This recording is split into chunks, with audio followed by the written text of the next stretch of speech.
welcome to my channel. I'm about 30 weeks into my Mounjaro journey and there's been lots of ups and downs, and one of those I would say are the side effects that I've experienced. The first 8 weeks I suffered quite badly until I worked out a few tips and methods of dealing with the side effects and preventing the side effects. I have recently gone on to the 15 milligrams and the side effects have come back, and I have had to rethink how I tackle it and remind myself what are the best things that I find help dealing with the side effects. So I want to share those things today. I think most of them you've probably already got an idea about, and if you're also 30 weeks into your journey, you're probably doing similar things. But certainly there's one tip that I'm pretty sure you won't have heard of or come across. It's something that I just find helps me.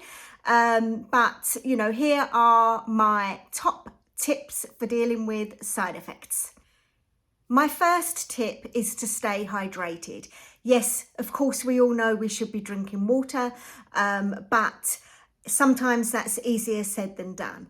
I have always been great at drinking water. It's my favourite drink. I will sip water all day long. In fact, before I was on Mounjaro, I drank one of these big bottles every day. Sometimes I would have more, and on top of one of these of water, I would have other drinks, tea, coffee, you know, whatever was available to me.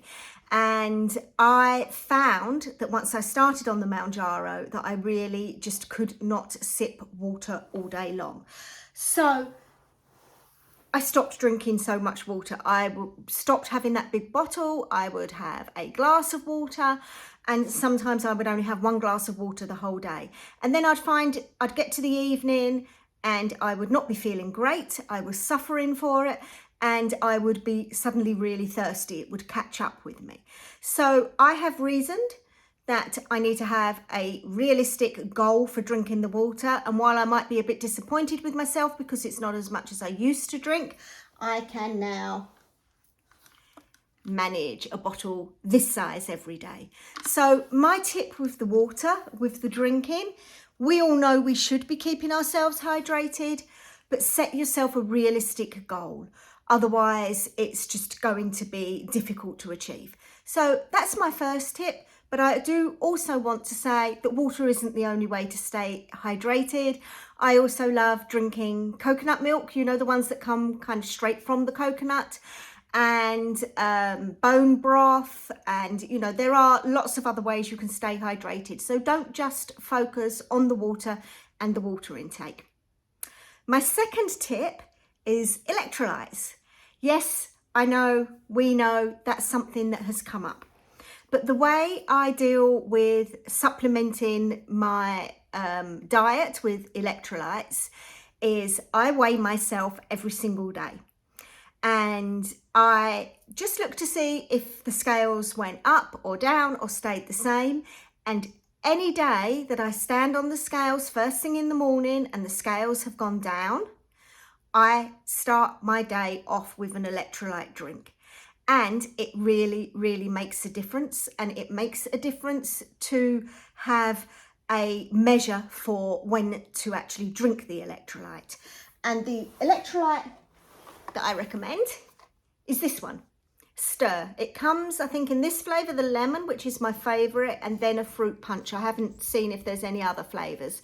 And it's also pretty cost effective. It's one of the cheaper electrolyte drinks that I've seen on the market.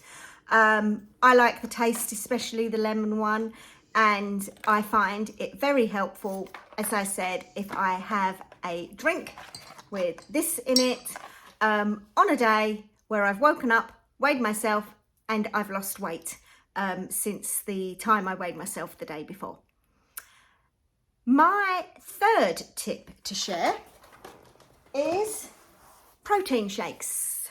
And yes, again, we know this, and I believe it's been quite a topic of conversation as to whether protein shakes are good for you. I like to have protein shakes because sometimes if the appetite suppression is strong, I really can't face having breakfast. And having a protein shake is just easy and it's there for me. And I'm going to share what my favourite protein shake is. And it is this, Boost. And the rich chocolate flavour. I do like chocolate. I've always liked chocolate. That's been a bit of a weakness of mine. And I don't find it as rich as they say. It is just a nice kind of creamy chocolate drink to have first thing in the morning. I have never had a protein shake to replace more than one meal a day. It works very well for me to have this in the morning after I have had my electrolyte, if I have an electrolyte that day. My next tip to share that I find helps me is to make sure I have all of my meals each day. So I still have 3 meals a day. Sometimes if the appetite suppression is strong, I'm very tempted to skip a meal, but I will suffer for it the next day. And I'm not in a race to lose the weight. I would like to lose the weight steadily and feel healthy and good and strong throughout the process. And having my 3 meals a day, breakfast, lunch, dinner, is my way to do this. Now, this can sometimes be quite a hard thing to tackle if you're really not feeling it. You're really not fancying the food. You're not fancying a lot of food. You don't know what you want to eat. So I have planned go-to quick, easy meals. A quick sandwich I make at lunchtime. Obviously, my protein shake at breakfast is very quick and easy and my go-to breakfast. And for my evening meal, have some very quick meals available to you. Even if you have got in the freezer microwave type meals, you're not going to eat those every single day.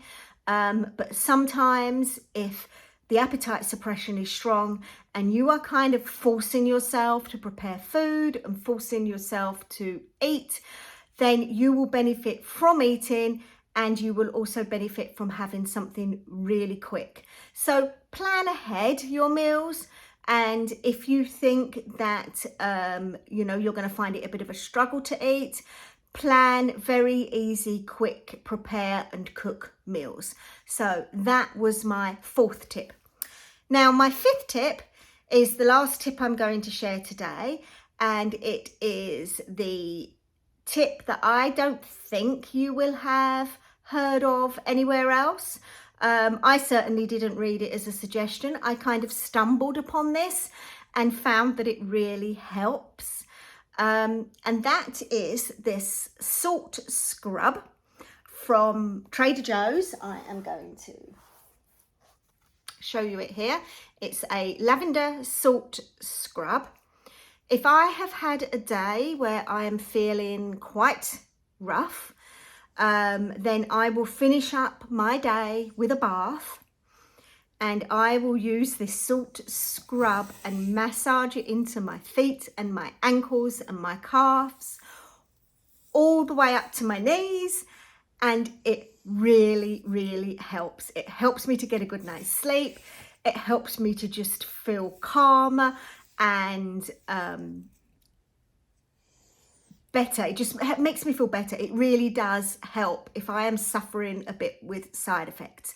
Now, I'm not quite sure which component helps, whether it's the salt, because we all know that salt baths can be beneficial. So whether it's the salt in the scrub, whether it is the lavender, and I believe there's other essential oils in there, or whether it's just the act of massaging my feet and my ankles and my calves to aid my whole blood circulation in my body. But it really helps. So if you like having baths and you think that you would enjoy this, then, I would suggest going to Trader Joe's and getting this for yourself and doing what I do. And although normally if you were to use like an exfoliating type scrub, you might use it in the shower, because this is salt, it dissolves. So afterwards you can just have a really nice relaxing soak in the bath with the salts and the lavender oils, and it's very nice. If you're not a bath person, then you can still do this by soaking your feet in one of these. I found this on Amazon and I think it was about $8 or $9. So that's relatively inexpensive. So those are my 5 tips. Now, I think it is worth saying that I do believe most of the side effects are to do with the weight loss and the eating less, rather than an actual kind of like reaction to the medication. But nonetheless, those are my 5 tips, which, just to recap, is staying hydrated and being realistic with how much hydration you can manage. My second tip was the electrolyte. Weigh yourself every day and use that as a measure for whether or not to have an electrolyte drink. Then planning your meals and plan ahead, really easy go-to food. And oh, I think I got my order muddled then. But anyway, then it was also the protein shake, the Boost protein shake I like. But just one meal replacement a day, and use that as part of your go-to quick, easy meal plans. And then the last thing was the lavender and salt scrub. So yeah, that's really what I wanted to share today. Let me know in the comments if you agree with my suggestions, if you find they help you too, and what other suggestions you have, because, you know, we're all here to learn and to share things. Thanks for watching, and I will see you again soon. Bye.